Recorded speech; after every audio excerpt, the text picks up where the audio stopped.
सबसे सबसे बड़ी संसार में सुंदर तो दो नाम बताए हैं हमारे संतों ने, राम और कृष्ण। ये दोनों धराधाम पे आने की आवश्यकता नहीं थी, लेकिन इसलिए आए हैं कि जब जब हुई धर्म की हानि, बाढ़ई अधम असुर अभिमानी। जब जब इस पृथ्वी पर अधर्मियों का प्राबल्य बढ़ने लगता है, जब जब इस पृथ्वी पर अधर्मियों का प्राबल्य बढ़ने लगता है, जब जब कोई महान शक्ति इस धराधाम पर आती है, जब जब अधर्म होने लगता है, पाप कर्म होने लगता है, तब तब सज्जन पुरुषों की भावनाएं पुकारती है, उनका मन पुकारता है, उनके मन को कष्ट होता है, दुख होता है, वो सताए जाते हैं। तब ऐसी महान शक्ति धराधाम के ऊपर अवतार लेकर आती है।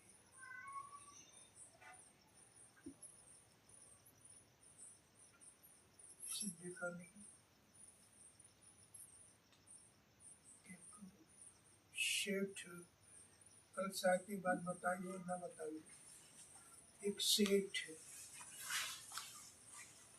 जो बहु मुश्किल से दगा करके, झूठ बोलकर, छल कपट के से वो कौन बना, सेठ बना। और सेठ बन करके छल कपट से, दगा देकर, धोखा देकर तब वो सेठ बना। और सेठ बनने के बाद में उसके परिवार कितना बड़ा था, 7 बेटे 7 बहू, और 3 मंजिल महल बना के खड़ा कर लिया था। जब वो सेठ धीरे धीरे और 7 बेटे अपने पिता को डरते थे, बहुएं भी डरती थी कि कहीं पापा ना आ जाए, कहीं पिताजी ना आ जाए, डरते थे। लेकिन धीरे धीरे जब वो वृद्ध हो गए, बूढ़े हो गए, बल थक गया, तब एक दिन जब बूढ़े इंसान हो जाते हैं, तब उसके पास में उसके घर मेहमान आया करते हैं। कौन से मेहमान? रोग आता है।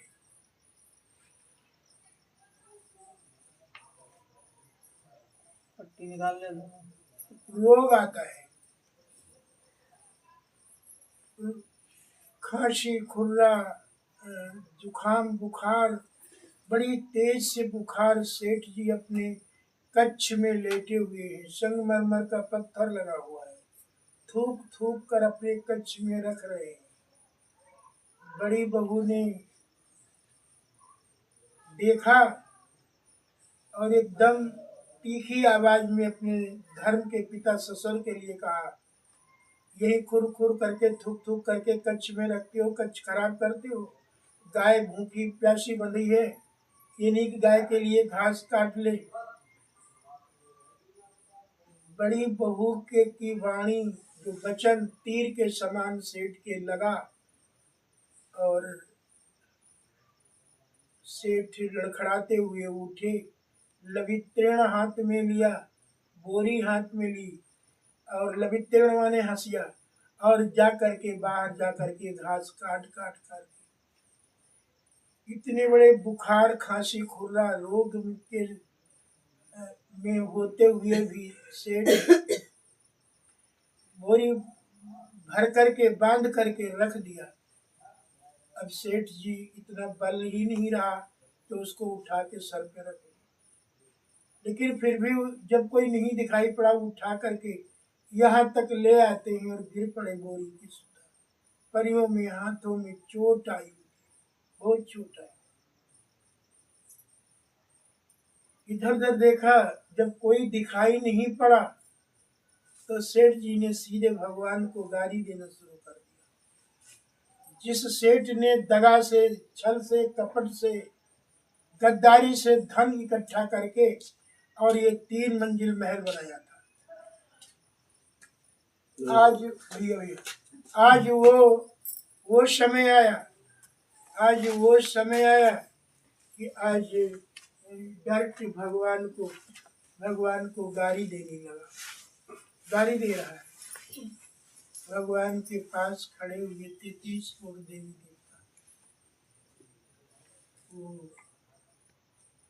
प्रभु से पूछते हैं, प्रभु जो जो देश आपने बनाया है उस देश में एक सेठ आपको गाली दे रहा है, आप तो सुन रहे हैं कि आप इसको कुछ दंड नहीं दे सकते हैं। प्रभु मुस्कुरा रहे हैं, देवताओं के समक्ष कहा कि ये मुझे गाली दे करके मुझे मेरे दिल को दुखा नहीं रहा है, मुझे तो ये बुला रहा है। देवता कहते हैं कि धन्य है प्रभु, तुम्हारी लीला अजीब है, ये सीधे तो आपको गाली दे रहा है और आप कह रहे मुझे बुला रहा है। अच्छा, पुलिस मेरे द्वारे पर गांव में नगर में कब आती है? जब कोई FIR करा जाता है तब आती है। ऐसे प्रभु का धराधाम पे आना कब कब होता है? जब जब हुई धर्म की हानि, वाढ़ई अधम असुर अभिमानी, तब तब धारी प्रभु विविध शरीरा, हरत कृपा निधि सज्जन जिला। जब जब अधर्मियों का प्राबल्य बढ़ने लगता है तब तब महाशक्ति इस धराधाम पे किसी न किसी अवतार लेकर के धराधाम पे आती है। दुष्टों का, अन्यायियों का, अज्ञानता को मारते हैं, अहंकार को मारते हैं, घमंड को चूर करते हैं। इस तरीके से प्रभु आते हैं और सज्जन पुरुषों के लिए लकड़ी मात्र सहारा बनते हैं। तो देवता लोग पूछते हैं, क्या प्रभु फिर आप उसकी तारीफ करते हो जो आपको गाली दे रहा है सीधी, क्या आप जाएंगे? आप कह रहे मुझे बुला रहा है। हाँ भाई, मुझे जाना है, मुझे गाड़ी नहीं, मुझे बुला रहा है। तो देवता लोग देखते ही रह गए। भगवान वहां से निर्लोप होकर 10 साल का बालक बन करके उस सेठ के सामने आके खड़े हो गए। और फिर भी महान लोग होते, अच्छे लोग होते, जरूर एक दूसरे को प्रणाम करते हैं। ये अपनी सभ्यता का प्रतीक को दर्शाते हैं। अच्छे लोग दूसरों को प्रणाम करते हैं। जैसे द्वारे प्राय हुए अतिथि को जो इंसान प्रणाम नहीं करता है, बैठने का आसन नहीं देता है, कुशल मंगल नहीं पूछता है, उसके बारे में लिखा है, अतिथि देव सेवा करे मन, कहते हैं ते सिर कड तो मरी समतूला, जैन न वही हरि गुरु पद मूला। जो प्राणी संत दरबार में जाए या सत्संग में जाए, कथा भागवत में जाए, वहाँ जाते समय न हाथ जुड़े न शीश नवे, और ऐसे समय में नहीं प्रणाम करता है, सीधा सीधा जाता, जैसे लिप्टिस का पेड़ उगता सीधा सीधा जाता ऊपर के लिए, न उसमें फल लगते न डाल नीचे झुकती है। कहते हैं झुकती है डाल वही जिस डाल में लगता है फल, जिस झुकती है डाल वही जिस डाल में लगता है फल, वो डाल कभी झुकती नहीं जिस डाल में लगता न फल।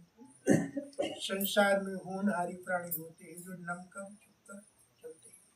अब भगवान बालक के रूप में उस सेठ के लिए जो गाड़ी दे रहा था, उसे भगवान 10 साल की उम्र में बालक बन करके उस सेठ के सामने खड़े होकर हाथ जोड़ते हुए प्रणाम किया। सेठ जी राम राम। राम राम बेटा राम राम। कहाँ रहते हो? तुम्हें दिखाती नहीं? 3 मंजिल महल बना खड़ा हमारा, हमारे 7 बहुएं 7 बेटा है, बहुत बड़ा हमारा परिवार है। तो भगवान 10 साल की उम्र में भगवान बालक के रूप में कहते, सेठ जी तुम यहाँ नहीं रहते हो, हम उस देश के वासी जहाँ आदि अंत का खेल, दीपक देखा गए का बिनवाती बिन, हम तो उस लोक के रहने वाले हैं जहाँ उजाला हो रहा है बिगेर बाती बिगेर तेल की। चल चूतिया, कल को बच्चा हमें चूतिया बनाए हो। सेठ जी कहते भगवान के रूप में जो बालक को खड़ा है उससे कहते, चल चूतिया, कल को बालक हमें चूतिया बना रहा है, जा जहाँ तुझे जाना हो। भगवान मंद मंद मुस्कुराते हुए कहते हैं, ये मुझे बालक समझ रहा है, अपने आप को बूढ़ा समझ रहा है, मेरी बात को सुनेगा ही नहीं, समझेगा क्या? मेरी बात को सुनेगा ही नहीं, समझेगा क्या? जैसे हितु उपदेश में लिखा है, मुक्ता फले किम पक्षिणम च मिष्टान पानम किम गंधवानाम, अंधेषु दीपो बधिरेषु गानम, मूर्खस्य किम शास्त्र कथा प्रसंगा। मोती किसी पंछी के अगर बिखेर दो तो पंछी मोती नहीं खाएगा, मिठाई की जलपान किसी गधे के सामने रख दो तो गधा मिठाई नहीं खाएगा। नेत्रहीन लोगों के सामने दिया जलाओ, गैस जलाओ, बल्ब जलाओ, उसके लिए बेकार ही है। इसलिए भगवान सोचते हैं बालक अपने आप को बूढ़ा समझ रहा है, अपने आप को बूढ़ा समझ रहा है, मुझे बालक समझ रहा है, इसलिए मेरी बात को सुनेगा ही नहीं, समझेगा क्या। इसलिए भगवान ने बालक के रूप में कहा कि सुनो सेठ जी, जो तुम्हें घमंड अपने परिवार और महल के ऊपर है, सो सुनो सेठ जी, अरे मन सोच अभिमानी यहाँ कुछ भी न तेरा है, जगत आवास गृह में एक दो दिन का बसेरा है, समझता तू कुटुंब परिवार और धनधाम मेरा है, ये सब अज्ञान का प्यारे तेरी मत पर अंधेरा है। ये काया भी ये जल करके बनेगी खाक की ढेरी, ये काया भी ये जल करके बनेगी खाक की ढेरी, चलेगी कच्छ चतुराई काल मारे थपेड़। अरे मन सोच यहाँ इतना जब उस बालक के मुखारविंदों से इतने शब्द निकले मानो किसी की कोई शस्त्र से किसी के ऊपर वार किया हो, लेकिन ये शब्दों ने सेठ के मन पर वार किया है। मन चुटेल हो गया, मन डर गया, मन घायल हो गया। तब सेठ जी दौड़ा और उस बालक के पैर पकड़ लिए।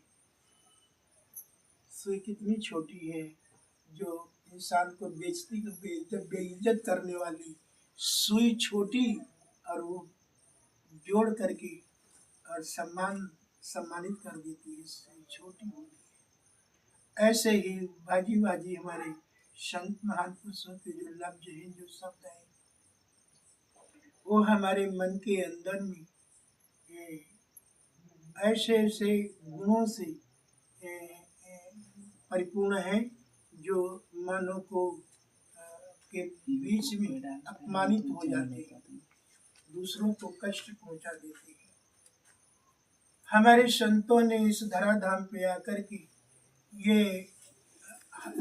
के हम लोगों ने साधु संत जब से सतयुग से यहाँ पर धराधाम पे रहे हैं, हम लोगों ने उनके चरण स्पर्श किए, उनकी सेवा किया, भोजन कराया, श्रद्धानुकूल वस्त्र दान दिया, लेकिन संतों ने हम लोगों के पैर तो नहीं छुए, हम लोगों को वस्त्र दान तो नहीं दिया, हम लोगों के पैर भी नहीं छुए, लेकिन चलते चलते संतों ने हमारे इस अहंकारी घमंडी मन की जरूर सेवा की है, इस अज्ञानी मन की जरूर प्रकाश मन को दिखाया है। संतों ने ये अपना कार्यक्रम करके गए। तो भगवान ने पैर पकड़ लिए। सेठ जी ने कहा, बेटा तुम बेटा नहीं हो, तुम तो भगवान लगते हो, तुम तो भगवान लगते हो। लगता है कि तुम हमारी अज्ञानता के ताले को खोलने के लिए ज्ञान की चाबी अपने साथ में ही लाए हो। जो आपने मेरी अज्ञानता के ताले को खोलकर मुझे आज प्रकाश में कर दिया है।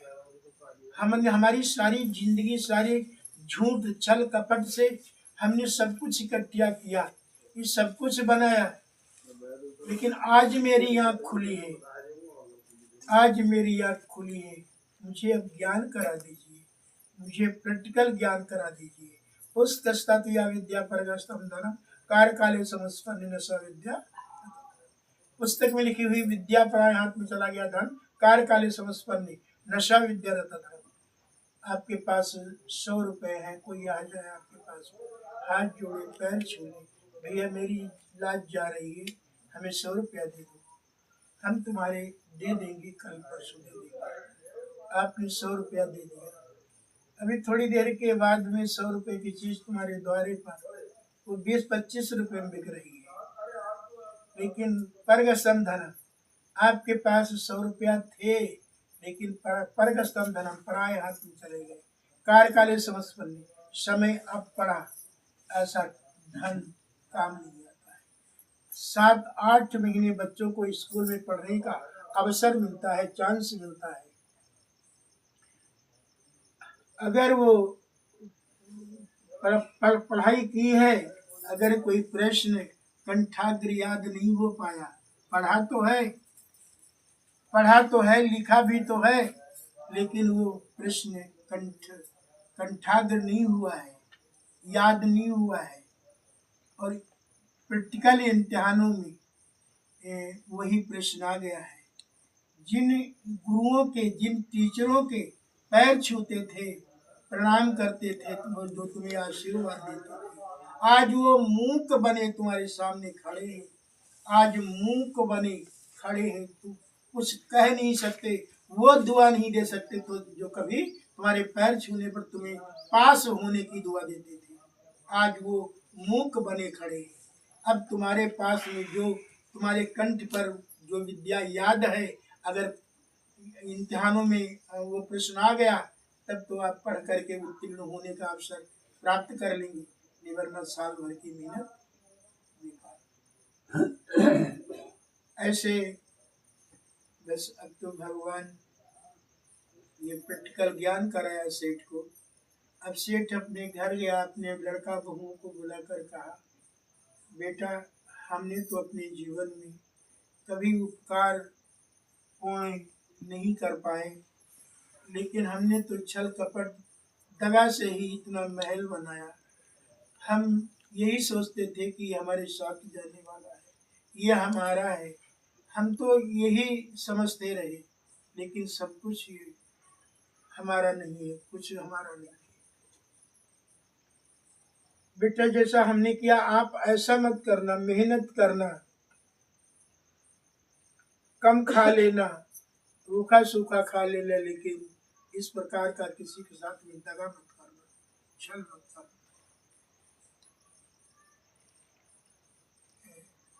ये सेठ के वचनों को सुन करके बेटा और बहू, ये वो महल उनको फीका लगने लगा, वो महल उनको फीका लगने लगा, और वो उनके अंदर भावनाओं में ये समा गया, कोई ऐसा पुरुष आए जो हमारे अंदर में, इस मन के अंदर में जो अज्ञानता का अंधेरा है, इसमें कोई बल्ब जला दे। भैया बैठो, आगे चलते थोड़ा। ये अब तो जो है भगवान का भजन सीधी करने के लिए महल को त्याग कर।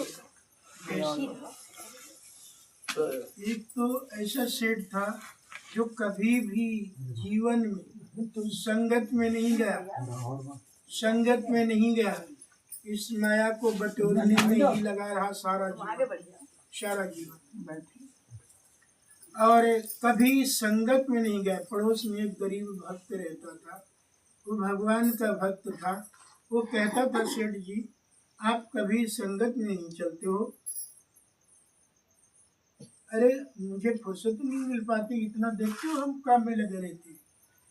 जब कभी कहता वो भक्त तो ये बात कह देती। एक बार पड़ोस में कोई साधु संत आ गया, एक कथा हो रही थी, भागवत हो रही थी, तो भगत ने कहा कि चलो चलो सेठ जी, आज तो चलो कम से कम, अब तो पड़ोस में भागवत तो हो रही है, आचार्य जी आए हैं, बहुत बढ़िया कुछ कह रहे हैं, चलो।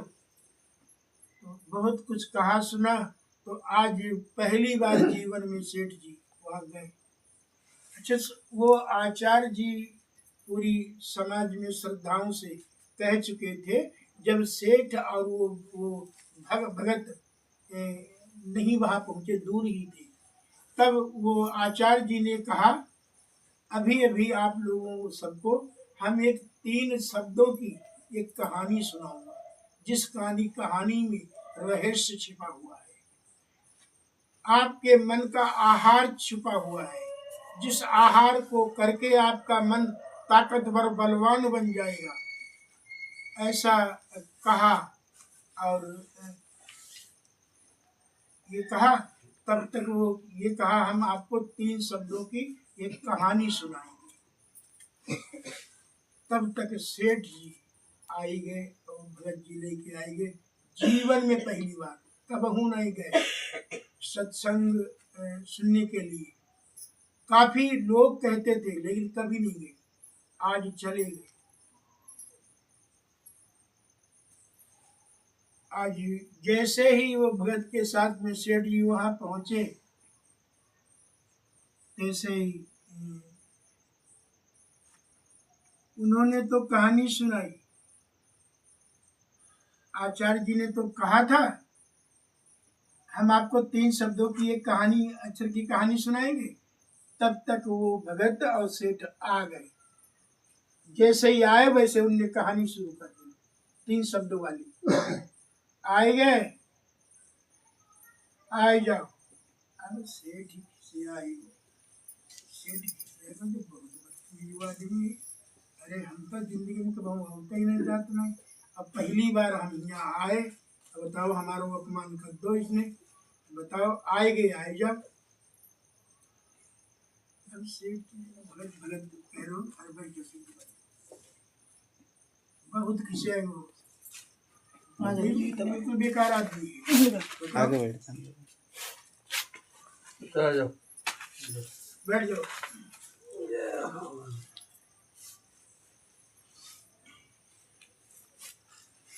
सतगुरुदेव भगवान की जय। अगर कोई आपके यहाँ कोई अफसर आता जो कुछ जनता को देने आता कुछ, और आपको सूचित कर देता पहले से, तो क्या आप इतना विलंब करके उस अफसर के पास आते जो बहुत बड़ी बात देने के लिए, कोई बात वो कुछ देने के लिए आता? ये तो सब जल्दी जल्दी आ जाना, तो इतना विलंब करके आप पहुँचते उस मीटिंग में? हाँ ना? क्यों? न आपके अंदर चिंता थी, न भय था, न डर था, न कुछ जरूरत थी, लेने की जरूरत भी नहीं थी। ऐसी जगह पहुंच जाया करो। हमने भी हाथ जोड़े थे, इन्होंने भी हाथ जोड़े थे, आ जाइए जल्दी से। ऐसी जगह पर जल्दी आ जाया करो। ये हम मतलब तुम आपकी बड़ी हित की बात कह रहे हैं। कभी फिर ऐसा चांस मिल जाए तो इतना विलम्ब न करना। ये थोड़ी देर के लिए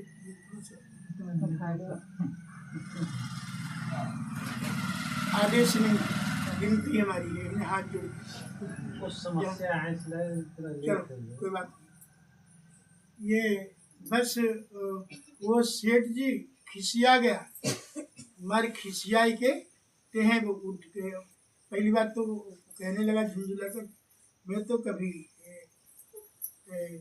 जैसे बैठ गए तो दूसरा शब्द बोला, बैठ गए, अच्छा बैठ जाओ। सेठ ने सोचा बेकार का है, अरे हम तो अपने आप में बैठना ही चाहते थे, बैठ गए। बताओ ये इन्होंने क्यों कहा बैठ गए तो बैठ जाओ? वो आचार्य जी 3 शब्दों की कहानी सुना रहे थे।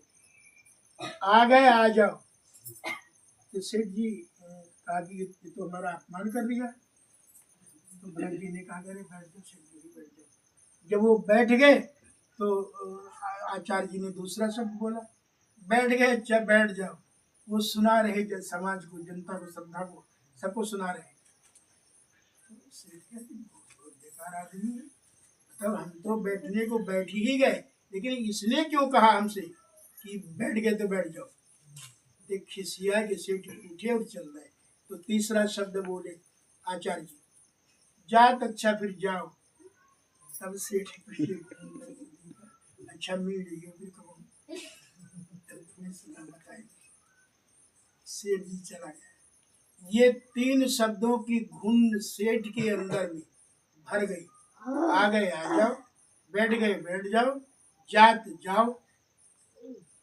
बस 15 दिन तक सेठ के अंदर ये 3 शब्दों की मतलब धूल समझो या कोई चीज समझो, ये अंदर में घुस गई और दिमाग में, और बस यही जो भी काम करें, जहाँ जाए सेठ जी आगे आ जाओ, बैठ गए बैठ जाओ, जात जाओ। अच्छा 15वें दिन सो रहे थे सेठ जी। अच्छा जो आप दिन भर काम करते, कोई भी काम करते हो, दिन भर काम करते हो बराबर, तो हम खुद ही रात बर रहा जात करो ले प्रसाद ले उठा के तो बहुत से लोग मतलब सपने में तो ये तो सेठ जी गहरी नींद में सो रहे थे अपने महलों में। सेठ जी के कच्छ में हीरा मोतियों के 7 घड़े गड़े थे, जिस कच्छ में चोरों ने पता धीरे धीरे पता कर लिया कि सेठ के जो हीरा मोतियों के जो घड़े हैं किस कच्छ में गड़े हैं, ये पता कर लिया इतने दिन में। और सेठ जी गहरी नींद में खूब सो ही रहे थे। चोर ने आए और सेंध काट दी से कमरा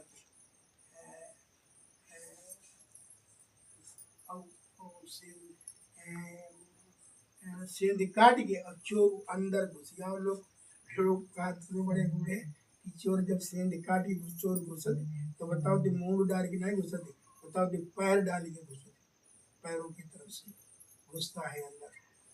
तो वो जैसे ही अंदर जाएगी अंदर कच्छ में कमरा में पहुंच पाओ वैसे सेठ ही बर्रान लगो आए गए आ जाओ। अब चोर सोचा मालूम पड़ती सेठ जगत सेठ जगी रहो तो एकदम चोर सटपटानो तो एक अंधेरे में एक किनारे बैठी हो। तो दूसरी बार सपने में का कह रहे सेठ जी बैठ गए, अच्छा बैठ जाओ। अब चोर आउट ड्राई हो जो बैठन के लिए कहा गए हो, जो बैठन के लिए हम पर कहा कह रहे चोर सोच लो। और वो चोर जो थो वो सेठ गहरी नींद में सो रहे हैं, ऐसे बर्रान लगे। चोर ने सोची मालूम करके इसलिए कहा बैठ जाओ, ये हम उठी ही और दौड़ी ही तब तक जो भाग जाई, इसलिए कही जो जब बैठ जाई कायदन से तो जो भगवे में थोड़ो मतलब विलम्ब हुई तब तक हम दौड़ी पकड़ ली। इसलिए सेठ ने कही जाओ अच्छा जात अच्छा जाओ। तेहें वो चोर उठो और सेंध की तरफ जान लगो। तेहें सेठ की तीसरो शब्द निकलो। बहुत सुनो तो सत्संग में जीवन में पहली बार सत्संग में गया था, जो आचार्य जी के मुख से सुना था, जिसे गाली भी दी थी सेठ ने और कहा कि तुम हमें कहाँ ले आए, हम तो जिंदगी में कबहू ना जैसे संगत में जात करो, हम इसीलिए नहीं सदवंती जात करो। अब पहली बार आए तो हमारा अपमान कर दो, आए गए आए जाओ, बैठ गए बैठ जाओ, जात हुई जाओ। ये भी कोई सत्संग भगवान को होती। ऐसे सेठ 15 दिन तक जब घुसी रही और आज सो रहा है सेठ।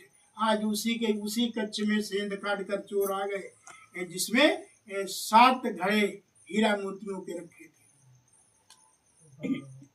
बाबा पर बाबा की तक की कमाई थी। जब वो चोर ड्राइवर तो के चलन लगो, अब भाग जाए, अब भगवे में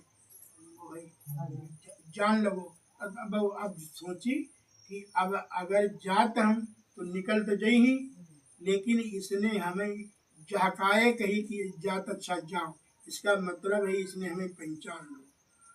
अब कल पुलिस को बुलवा करके पकड़वा के हमारी बहुतेरी मार लगवाएगा, इसलिए इसकी खुशामद कर ले, इसी में भलाई है। ऐसा चोर ने सोचकर अब वो दौड़ो तो सेठ जी के पाँव किटकिटा के पकड़ ले, अम्मा तोड़ दे। अरे चोर सेठ जी मैं चोर हूँ, मुझे माफ कर दो। और सेठ जी भड़बड़ा गहरी नींद में सो रहे थे, भड़बड़ा के जगह कौन चोर है? सेठ जी हम चोर है। अरे तुम चोर ना, तुम जाओ जागिए से, हमें एक जगह दो। तो चोर कहा सेठ जी हम तो चोर है, हमें पता ही वो तुम्हारे इसी कच्छ में हीरा मोती घड़े हैं, इसलिए हम सेंध काट के आई गए। हम जैसे ही आए तैसे ही आपने कही आए जाओ, ते हम ड्राई गए सेठ जी जगत हैं। फिर हम अंधेरे में बैठ गए। जब हम बैठ गए तुमने कहा अच्छा बैठ गए, अच्छा फिर बैठ जाओ। हम आउट ड्राई गए, बैठने के लिए कहा है कही रो सेठ, इसलिए कि जब बैठ गए तब दौड़ के हमें पकड़ ली, इसलिए हम फिर उठ के जान लगे। आपने कही दे कि अच्छा जा तो फिर जाओ। हम आउट ड्राई गए कि आपने हमें पहचान लो, अब पुलिस बुलवा करके हमें पकड़वा के बहुत तेरी मार लगाओगे। इसलिए अब हमने सोची आपकी खुशामद कर ले, बस इसे ही भलाई है, इसीलिए हमने आपके पैर पकड़े, आपकी खुशामद कर रहा हूँ, मुझे माफ कर दो। तब सेठ एकदम उठ के बैठ गया। तब उसे याद आई उसी 15 दिन पहले अपने सारे जीवन में पहली बार संतों के सत्संग में गया और ये शब्द जो कहा, उनका विरोध भी किया, लेकिन वही शब्द आज काम आए। सेठ सोच रहा है कि हमारे बाबा परबाबा तक की कमाई इसी कमरे में हीरा मोतियों के रूप में घड़े घड़े हैं, और अगर हम उस दिन अगर हम सत्संग में न जाते, वो भगत हमको न ले जाता, तो आज हमारे सारे घड़े चले जाते।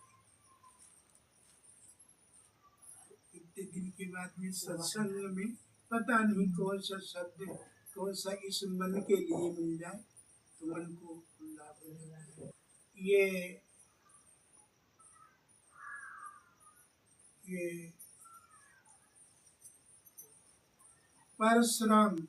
परशुराम ये अपने आश्रम में थे। इनके पिता का नाम था जगदग्नि, इनकी माँ का नाम था रेणुका। ये अपने आश्रम में रह रहे थे। शास्त्राबाहु के 100 पुत्र थे। ये शास्त्राबाहु के बेटे आकर के आश्रम में घुस करके फल वगैरह तोड़ लिए होंगे। फल तोड़ने से पता लगा तो परशुराम दौड़ते भागते आए और उनके बेटों को मारा तोड़ा, लिंगड़ाते हुए पहुंचे अपने पिता के पास, फरियाद किया।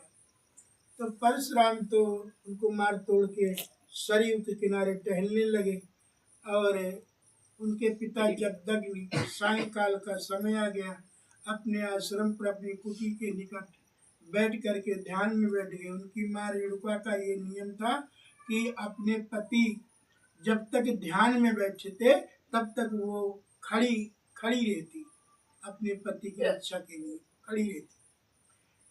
इतने में शास्त्राबाहु ने अपने बेटों की ये हाल देखा, जो लिंगड़ा रहे। शास्त्राबाहु को इतना भारी क्रोध आया और नंगी कृपाण को लेकर के चला आया और आश्रम में घुसकर, और जो ध्यान मग्न बैठे जगदग्नि ऋषि थे, वो परशुराम के पिता थे, और जाकर के माँ ने देखा कि शास्त्राबाहु अपने विकराल रूप में आ रहा है। क्रोध पाप का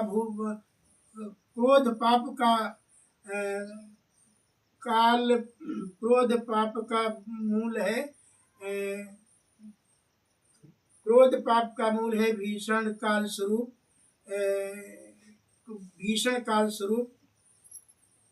ये भक्तों भगवान की जय। ये क्रोधित होकर आ रहा है, क्रोध अग्नि से भी तेज होता है।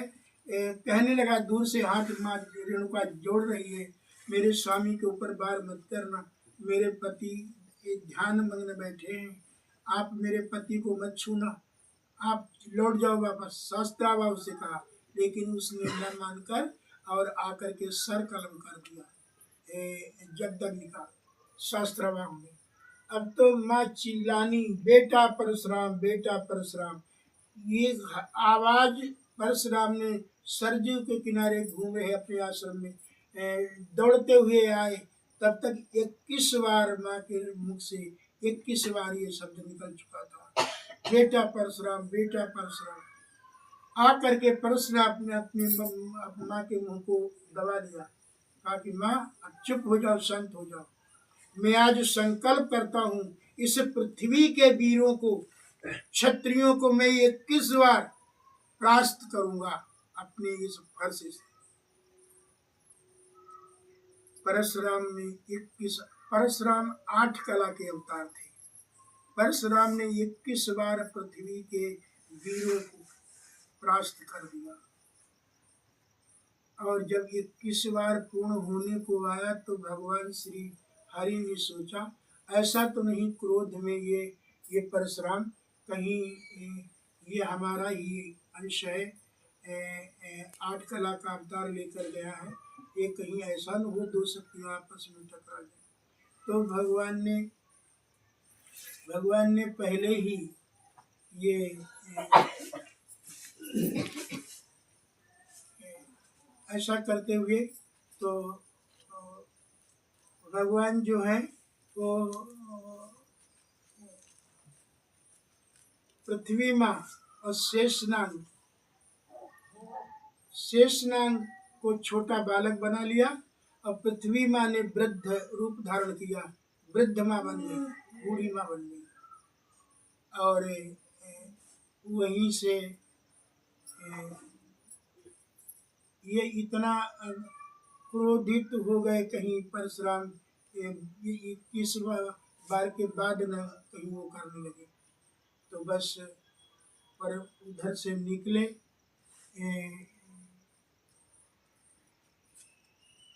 माँ भी नहीं रही थी, माँ भी संसार में से चली गई थी। अब परशुराम आश्रम में अकेले रह गए थे।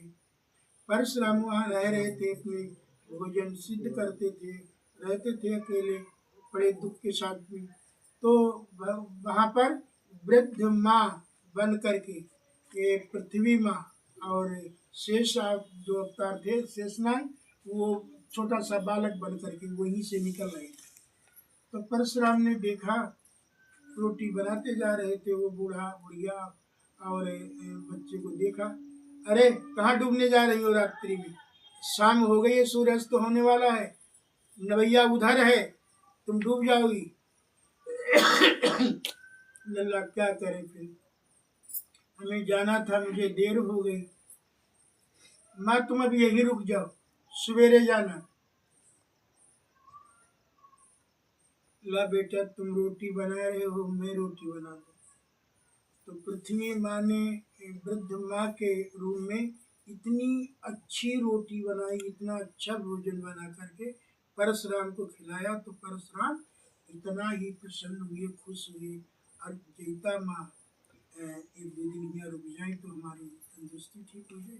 परशुराम सोचने लगे अपने मन में, ये तो वो तो चाहती है कि हम यहाँ रुक जाए थोड़ा से, हमें यहाँ रोक ले, ये तो पृथ्वी माँ तो चाहती थी। कहा कि बेटा हम वैसे परशुराम से कहती थी कि बेटा वैसे तुम रुक जाते, जो हमारो बड़ा दुष्ट है, जो नाती जो पोता जो बहुत उपद्रवी है, नास पीटो, जो बहुत बिगाड़ू है, इसलिए आई की वजह से हम कहूँ रात में रुक नहीं पाती। परशुराम ने देखो जरा सुरड़ी का जोका बिगाड़ दी है,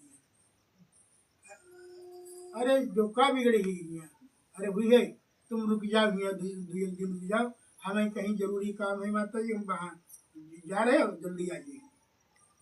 अब वो चले, वो तो पृथ्वी माँ तो चाहती थी, वो तो चले गए। अब उस बालक ने क्या काम किया, अब मेरे धनुष टंगे थे, वे धनुष उठाए जमीन में पटक पटक उन्हें तोड़ दो, कौन शस्त्र ऐसे थे उन्हें फेंक दो, को तोड़ दे। तमाम शस्त्र उस बालक ने तोड़ दिए। कौन थे? शेषावतार, वही त्रेता में लक्ष्मण हुआ करके। अब देखिए ये बस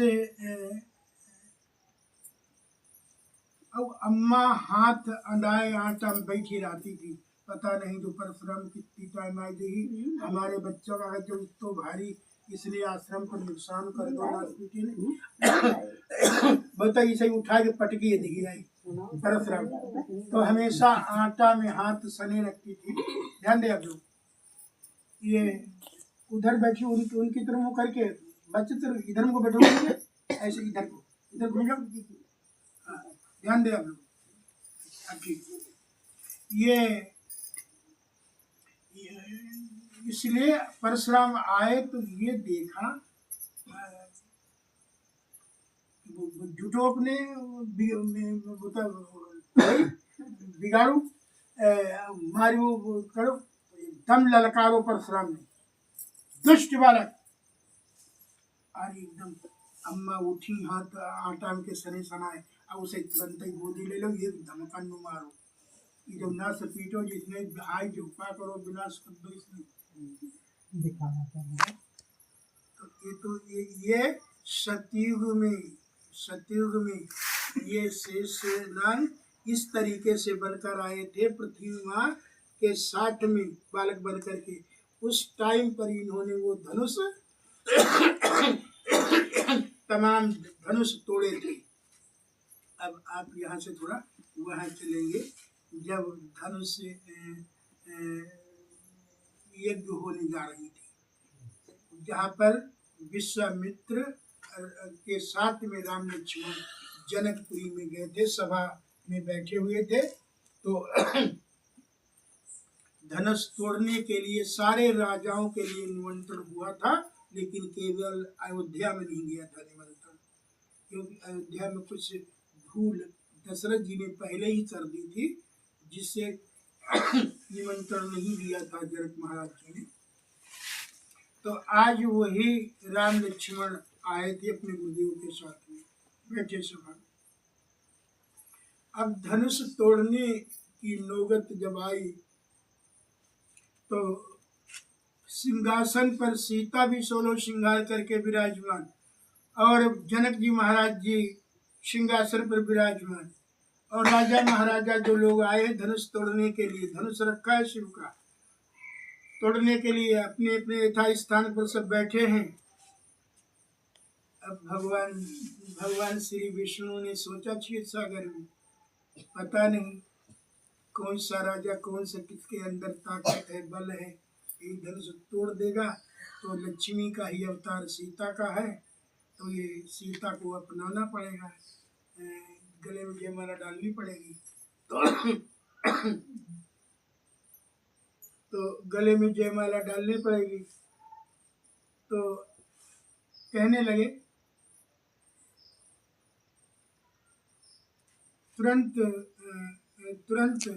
भगवान ने सरस्वती को भेजा, विष्णु भगवान ने, कि जाओ जनक महाराज की बुद्धि पर बैठकर और ये पृथ्वी माता की विनती करे कि धनुष को पृथ्वी माँ तुम पकड़े रहना, धनुष को हिलने मत देना। तो जनक महाराज जी ने पृथ्वी माँ की बैठे बैठे विनती करी, पृथ्वी माँ की, माँ तुम धनुष को पकड़े रहना, धनुष हिलने न पाए। उधर भगवान ने आदेश दिलवा दिया जनक महाराज जी के, अब धनुष उठो, अब धनुष को तोड़ो। सीता तैयार बैठी थी, महाराज जनक महाराज बैठे थे सिंहासन। राम लक्ष्मण दार्शनिक लोगों के समान बैठे थे, उन्हें क्या जरूरत, तो बगैर बुलाए गए थे वहां पर। अब एक एक करके राजा धनुष तोड़ने के लिए जाएं, धनुष तोड़ना दूर रहे, हिले नहीं धनुष। बहुत लोग आजमा चुके, अब कुछ लोग मुस्कुराने लगे, जनक महाराज की ओर देख करके मुस्कुरा रहे हैं कि लगता है राजा जनक की लड़की अब कुंवारी रह जाएगी, धनुष नहीं टूटेगा, कुंवारी तो रह जाएगी। बहुत सी लड़कियां सीता की ओर देखकर मुस्कुरा रही थी, अब जब कुंवारी रह जाएगी। अच्छा, सभी लड़कियां किसी की शादी हो तो सभी थोड़ा खुश होती, कभी कभी किसी के अंदर थोड़ा मलिनता भी होती है। तो सीता की ओर देख करके मुस्कुरा रही हैं लड़कियां कि अब उनकी शादी में धनुष ही नहीं टूटेगा।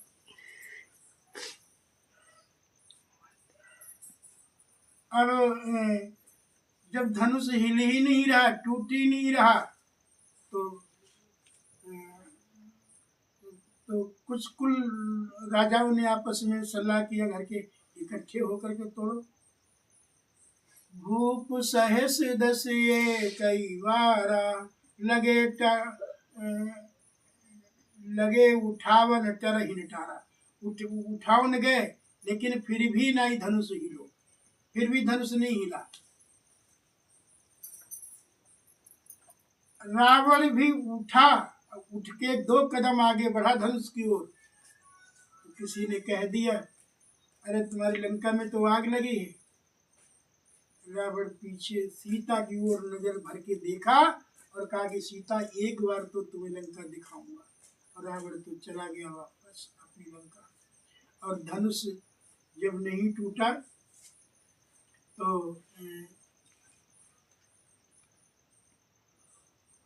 एकदम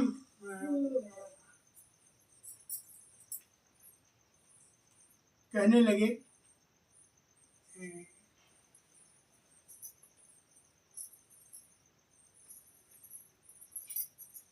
अब तो भगवान एकदम उठे। परशुराम जब धनुष नहीं टूटा तो अब भगवान ने आदेश दिया। अब भगवान ने आदेश दिया, कहा कि चलो उठो राम, उठाऊ राम भंजऊ भव चापा। विश्वामित्र ने आदेश दिया, राम जिस कार्य हेतु तुम्हारा अवतार हुआ है, तुम अपना काम कर दिखाओ। अब राम उठे और धनुष की ओर बढ़े। धनुष की ओर बढ़े तो वैसे ही भगवान विष्णु ने जनक सरस्वती को भेजकर जनक महाराज की बुद्धि पर बिठालकर कहा कि पृथ्वी माँ से की विनती करो, धनुष को छोड़ दे जल्दी। और बस जनक महाराज जी ने मन में विनती किया, पृथ्वी माँ ने धनुष को छोड़ दिया। और राम आकर के जैसे ही धनुष तोड़ने के लिए आगे बढ़े तो तमाम हंस रही औरतें, देखो देखो ये ब्याह भोपा करने आ रही है। राम दुबले पतले थे, कमजोर थे, कम उम्र थी, ये धनुष तोड़ने के आ रही है। इतने बड़े राजा महाराजाओं ने धनुष को नहीं तोड़ा, ये तोड़ने आ रही है। अरे बुढ़िया बैठो, ऐसे बैठो। ये धनुष तोड़ने के लिए आ रही है। लेकिन राम ने किसी की बात को नहीं सुना और बस सीधी जा करके, राम को तो मालूम था कि गुरुकुल में विश्वामित्र ने मतलब शस्त्र विद्या, अध्यात्म विद्या, राजनीति विद्या, तीनों विद्याओं से अवगत करा दिया था विश्वामित्र ने राम को गुरुकुल में। तो सब जानते थे धनुष कैसे तोड़ा जाता, कैसे बनाया जाता है। तो राम गए, जैसे आपको कहो कि राम ने कैसे तोड़ा, जब राजा ने नहीं तोड़ पाया, बहुत से फंदा लोग डाल देते हैं, कहते फंदा छुड़ाओ, लोग जूझ जाते, पसीना आ जाता, नहीं निकाल पाओ। और वो उसमें कोई ताकत थोड़ा पड़ती, जतन की बात होती है, निकाल देते हैं। तो एकदम राम गए और जैसे ही धनुष को प्रणाम किया, शिव के धनुष को प्रणाम किया, पूरे समाज को प्रणाम किया, राजा को नमन हुए और बस धनुष को उठाया, डोरी खींची, धनुष 2 भागों में बट गया। इतनी तेज आवाज धनुष टूटने की हुई कि परशुराम अपने आश्रम पर घूम रहे थे, टहल रहे थे, और धनुष टूटने की आवाज सुन करके परशुराम दौड़ते भागते जब वहां पहुंचे और धनुष 2 भागों में बटा देख करके उस धनुष की परशुराम पूजा करते थे। वो शिव का धनुष था, पूजा करते थे। परशुराम आए और धनुष 2 भागों में बटा देखकर परशुराम एकदम अंगुली फरसा उठाकर कहने लगे, धनुष भंग सुनी भृगुपति आए, लोचन अरुण को पतनु छाए। इतने भारी क्रोधित होकर के परशुराम आए और फरसा दिखाया कि नाथ कहते हैं सो बिलगाऊ बिहाई समाजा, न तुम्हारे जई हैं सब राजा। एकदम परशुराम कहने लगे, सो माने बे अलग कर दिया जाए, उस पुरुष को अलग कर दिया जाए जिसने शिव के धनुष को तोड़ा है, नहीं तो जितने राजा बैठे हैं सब मेरे फरसे से मारे जाएंगे। अब सब लोग राजा महाराजा डराने लगे, भाई परशुराम बहुत ताकतवर है, क्योंकि और एकदम कहा कि उस लड़के को बुलाओ जिसने धनुष को तोड़ा है, हम लोग काहे मारे जाए। तो राम अपने आप में स्वयं उठ करके और परशुराम के पास आए। परशुराम के पास आए, हाथ जोड़ते राम परशुराम के सामने खड़े, और लक्ष्मण अपने भाई राम का साथ नहीं छोड़ते थे, पीछे पीछे लक्ष्मण भी लगे। राम ने कहा परशुराम से हाथ जोड़ के, नाथ शंभु धनु भंजनिहारा, होई है को एक दास तुम्हारा। शिव के धनुष को तोड़ने वाला कोई वीर नहीं होगा, कोई बलवान ताकतवर नहीं होगा, शिव का कोई दास होगा। राम ने ये शब्द कहा परशुराम से, तो परशुराम का जो क्रोध है वो थोड़ा शांत हो गया। ये राम का जो परशुराम का क्रोध था शांत हो गया। जब शांत हो गया तो लक्ष्मण ने अपनी मुड़िया निकाली पर राम के पीछे से, और राम लक्ष्मण कहाँ लगे परशुराम से अंगुली उठाकर, यही धनु ही तोरी लरकाई, कब हुन सरिस कीन गोसाई। ऐसी धनुया हमने बचपन में जाने कितनी तोड़ डाली थी, तब इतनी भारी गुस्सा नहीं करी थी, आज इतनी भारी गुस्सा कर रहे हो।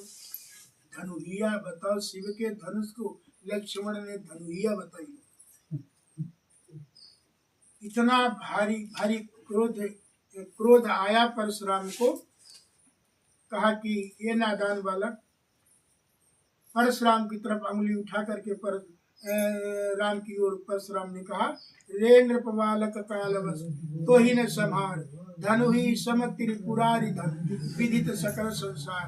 हे राजा के बालक, अगर तुम यहाँ रहना चाहते हो तो ये दुष्ट बालक को हटक लो, ये तुम्हारा भाई है। भैया सॉरी, ये इस बालक को हटक लो। ने सुनो राम, काल कबूल हुई है चनुमाई, काऊ पुकार खोरी मैनाई। ये काल के गाल में है मेरे, इसे हटक लो। बालक बोल बधऊ नहीं तो ही, केवल मुनि जड़ जान मोही। हम बालक समझ करके इसको नहीं मारता हूँ, नहीं तो मालूम जो एकदम काल के मुंह में है। बालक बोली कहे लक्ष्मण जी ये निकाले और कहने लगे, बिहसी लखन बोले मृदुवाणी, अहो मुनीश महाभटमानी। हंसे। अब बालक ने कामो बिगाड़ी दो, छोटो बच्चा हो, बड़े आदमी के सामने अगर मतलब हंस के कोई बात कहा तो गुस्सा नहीं है। परशुराम बहुत गुस्सा हुई। परशुराम गुस्सा होकर के और जैसे ही बढ़े राम की ओर, राम ने लक्ष्मण को तो पीछे कर दिया, लक्ष्मण को पीछे कर दिया। राम ने परशुराम के हाथ जोड़े, जो बिलो की अनुचित कहेऊ, क्षमऊ महामुनि धीर, सुनि सरोस भृगुवंश मणि, बोले गिरा गंभीर। ये हे महर्षियों के महर्षि, महामुनियों के महामुनि, गुरुदेव ये बालक है, नादान है, अज्ञान है, इसे क्षमा कर दो, माफ कर दो, इसे ज्ञान नहीं है। ये कहकर के राम ने लक्ष्मण को बचाया। और तो जब राम बोलते थे तो परशुराम की गुस्सा शांत हो जाती थी। फिर मुड़िया निकाली, शांत हुए परशुराम, फिर मुड़िया निकाली लक्ष्मण जी ने, फिर कहने लगे, हमरे कुल न पर न सुराई, बंधे पाप अपु की रतिहारे, मारत हूँ पापरिय तुम्हारे। हमारे सूर्यवंश में ऐसे नहीं मारते किसी को, ललकार के मारते हैं और सामने से मारते हैं, पीछे से नहीं मारते हैं। ऐसा लक्ष्मण कहते हैं परशुराम से। और परशुराम से कहने लगे, परशुराम ध्यान दे दो, परशुराम से कहने लगे, अंगुली उठा के लक्ष्मण कहने लगे, वीर वृत्ति तुम धीरे अछोभा, गारी दे तन पावो शोभा। वीर पुरुष होते रणस्थल में वीरता को दिखाते हैं लेकिन कभी गाते नहीं, ऐसा लक्ष्मण ने कहा। फिर लक्ष्मण ने चुप ही नहीं हुए, दोबारा फिर बोले। लक्ष्मण कहते हैं परशुराम से, सतगुरुदेव भगवान की जय। सतगुरुदेव महाराज की जय। सूर समर करणी करे कहन जनावे आप, सूर समर करणी करे कहन जनावे आप, विद्वान रण पाइये रिपुकाये यति कथाई प्रताप। सूरवीर पुरुष होते हैं और रणस्थल में जाकर के वीरता को दिखाते हैं लेकिन कभी गाते नहीं, ऐसा लक्ष्मण ने कहा। इसी बीच श्री हरि ने, विष्णु भगवान ने परशुराम को एक झलक अपनी दिखाई राम के अंदर में। तो परशुराम ने फरसा रख दिया। और परशुराम क्योंकि ब्राह्मण तो हमेशा चला आया, तो बस परशुराम में हाथ फरसा रखकर मन में नमन हुए। क्योंकि हमारी कुर्सी जब भी अफसर का ट्रांसफर होता तो दूसरा आता तो वो कुर्सी खाली कर देता है। बस राम 12 कला के अवतार थे और परशुराम 8 कला के अवतार थे। तो परशुराम वहीं से जाकर के अपने आश्रम पर जाकर के और 11 बार इस मंत्र का उच्चारण करके अपने प्राणों को हत्या किया। ओम सर्व प्राणायाम शांति। एक शब्द न जाने कितने समय में कहा होगा। तो इस तरीके से परशुराम अपने लोग चले गए और इस तरीके से यहीं पर लक्ष्मण जी ने कहा था, वही सतयुग वाली बात कही थी जो शेषनाग बालक बन करके, छोटा बालक बन करके आए थे पृथ्वी माँ बूढ़ी के संग में। वही बात कही थी, यही धन ही तोरी लड़काई, कब गुण असरी से तीन गुण। वही बात लक्ष्मण जी ने कही थी। आज लड़काई, बहुत से लोग कथा बातें किया, कोई अपने अपने हिसाब से प्रश्न का उत्तर देते हैं। तो इस तरीके से सतयुग वाली बात लक्ष्मण को हमने कहा था कि हमने बचपन में आई थी धनुया जन कितनी तोड़दारी, तब आपके गुस्सा में। बोलिए भक्त भगवान की सत्संग नहीं बोले तो इसलिए कि नींद आने लगती है। सत्संग नीरस होता है और थोड़ा सा इस तरीके से बोले तो थोड़ा सा नींद नहीं आएगी। बोलिए भक्त भगवान की।